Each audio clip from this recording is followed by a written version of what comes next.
Hello दोस्तों, तो अब हम आगे की स्टोरी स्टार्ट करते हैं रूही के प्लान के बारे में। मेरे पास एक और प्लान है। रूही के ये कहते ही इश्की ने हैरान होते हुए पूछा, वो क्या है दी? इश्की का सवाल सुनकर रूही वहाँ से कहीं जाते हुए बोली, 1 मिनट। कुछ ही देर में रूही एक लिपस्टिक लेकर आई और मीशा को लगाने लगी। जल्द ही इश्की और रूही मिलकर मीशा का पूरा मेकअप कर दिया और फिर मेकअप पूरा होते ही रूही उसकी तरफ देखकर नज़र उतारते हुए बोले, अब लग रही है ना तू दूल्हे की बहन। कुछ ही देर में इश्की, रूही और मीशा तीनों नीचे हॉल में आ चुके थे।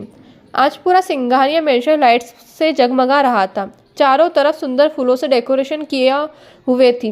हॉल के बीचों बीच मंडप बना हुआ था जिसमें बैठे पंडित जी शादी की तैयारियां कर रहे थे। इस शादी की अटेंडेंट करने के लिए देश के बड़े बड़े लोगों के साथ ही मीडिया वाले भी मौजूद थे। सभी लोग राजवीर की सडन शादी की अनाउंसमेंट से पूरी तरह शॉक में थे। यही वजह थी कि आज सभी न्यूज़ चैनल की हाईलाइट ही शादी रह गई थी।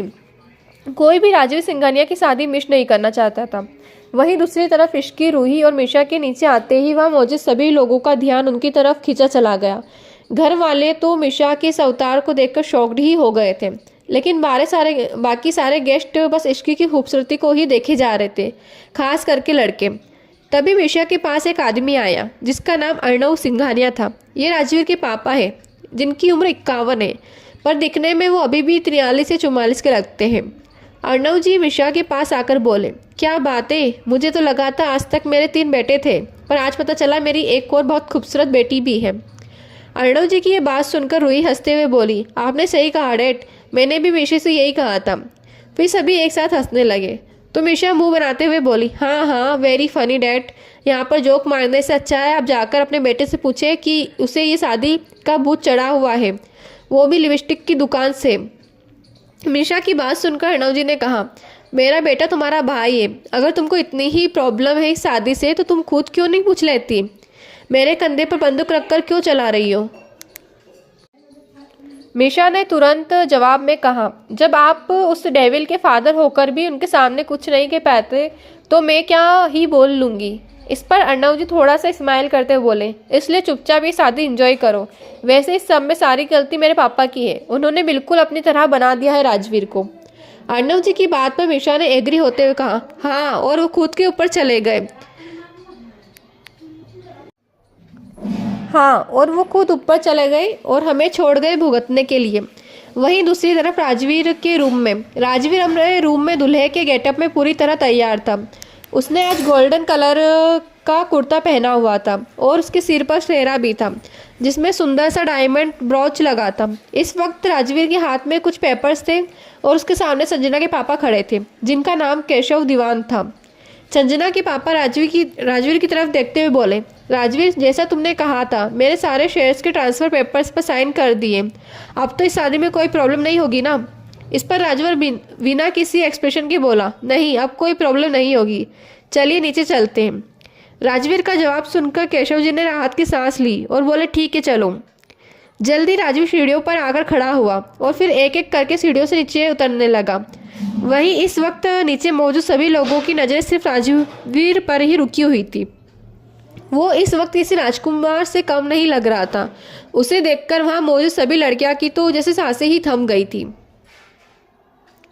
तभी मीशा फुसफुसाकर रूही के कान में बोली, यार कुछ भी कह लो, भाई हैंडसम तो बहुत है, पता नहीं आज कितनी लड़कियों का दिल टूटने वाला है। मीशा की बात सुनकर रूही ने कहा, हाँ मीशी, बात तो तू ठीक कह रही है।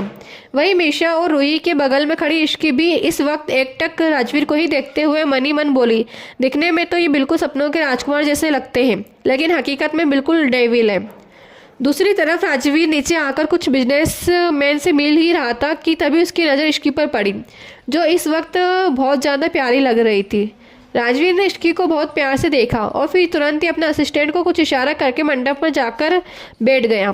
कुछ ही देर में पंडित जी ने मंत्र पढ़ना शुरू कर दिया। संजना को भी मंडप में बुला लिया गया था। संजना की सभी दोस्त उसे अपने साथ लेकर आ ही रही थी। इस वक्त संजना ने रेड कलर का लहंगा पहना हुआ था जिसमें वो बहुत सुंदर लग रही थी। संजना की सभी दोस्त उसे अपने साथ लेकर आ रही थी। इस वक्त संजना ने रेड कलर का लहंगा पहना हुआ था जिसमें वो भी काफ़ी सुंदर लग रही थी। उसके चेहरे से स्माइल जाने का नाम ही नहीं ले रही थी। उसको देखकर मीशा इश्की से बोली, आज तो ये भी सुंदर लग रही है यार। इस पर इश्की ने मुस्कुराकर कहा, हाँ सुंदर तो लग रही है, और वैसे भी लड़की अपनी शादी वाले दिन ही सबसे ज़्यादा सुंदर लगती है। तो मीशा बोली, पर जो भी हो तेरे से कम ही सुंदर है। इस पर इश्की ने स्टाइल मारते हुए कहा, अब मैं क्या करूँ, अगर मैं परियों की तरह सुंदर हूँ तो मीशा मुँह बनाते हुए बोली, बस कर, जब देखो खुद की तारीफ करती रहती है। और इश्की ने हंसकर कहा, शुरू किसने किया? तभी रूही उन दोनों को बीच में ही रोकते हुए बोली, अरे बस भी करो तुम दोनों, शादी देखो चुपचाप। अब तक संजना भी मंडप पर जाकर बैठ चुकी थी और धीरे धीरे रस्म आगे बढ़ने लगी कि तभी अचानक से वहाँ की सभी लाइट्स चली गई। इस अंधेरे में सभी लोगों की आवाज़ गूंजना शुरू हो गई।